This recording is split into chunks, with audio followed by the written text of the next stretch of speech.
Assalamualaikum warahmatullahi wabarakatuh. Salam sahabat, kali ini saya akan menceritakan tentang kisah wali Allah yang rela tidak tertawa selama puluhan tahun. Perlu kita ketahui, terkadang bercanda yang berlebihan tidaklah lebih baik dari diamnya emas. Karena kalau kita bercanda yang mungkin agak keterlaluan, bisa saja orang yang kita ajak bicara belum tentu menerima kata-kata yang telah terucap dari mulut kita. Rasulullah Shallallahu Alaihi Wasallam melarang keras umatnya bergurau ataupun bercanda, apalagi dengan penuh dusta. Demi terhindar dari perbuatan dusta, para wali-wali Allah tidak rela tertawa selama puluhan tahun.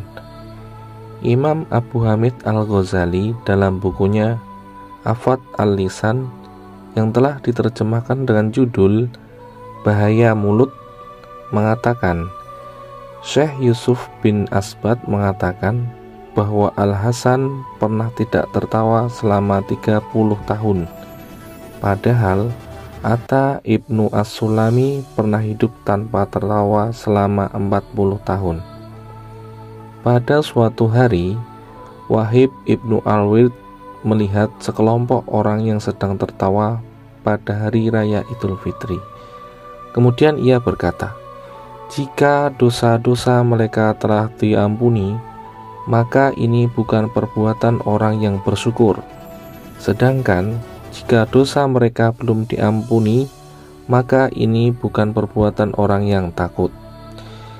Kemudian Ibnu Abbas berkata, barang siapa melakukan perbuatan dosa dengan tertawa, niscaya ia masuk neraka dengan menangis.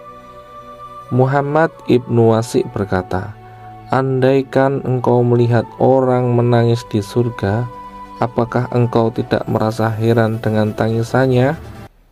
Seseorang menjawab, tentu aku heran.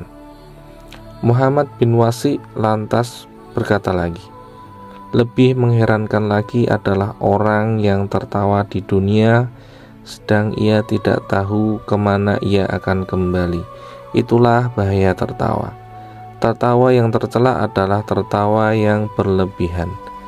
Sedangkan yang dipuji adalah cukup tersenyum yang menampakkan putih gigi tetapi tidak sampai terdengar suaranya.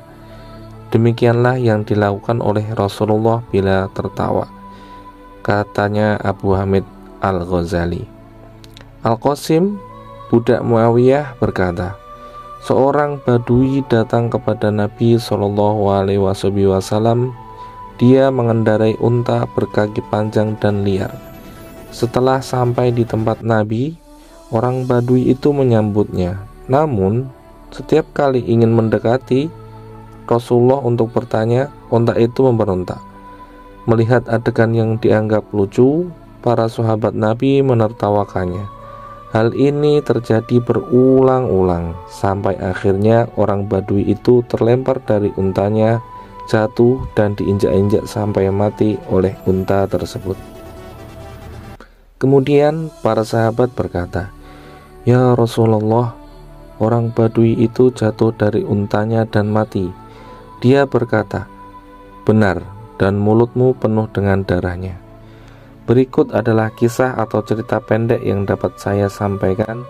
Sedikit pelajaran hidup yang bisa kita kutip dari cerita itu adalah bagaimana kita menempatkan atau bertindak, dan alangkah lebih baik jika kita tidak terlalu membiasakan diri untuk bergurau kepada siapapun, karena bisa saja itu bisa menimbulkan perselisihan di antara kita umat manusia tentunya. Baik, semoga kita bisa mengambil pelajaran dari kisah atau cerita pendek tersebut dan bisa menyikapinya dengan bijak.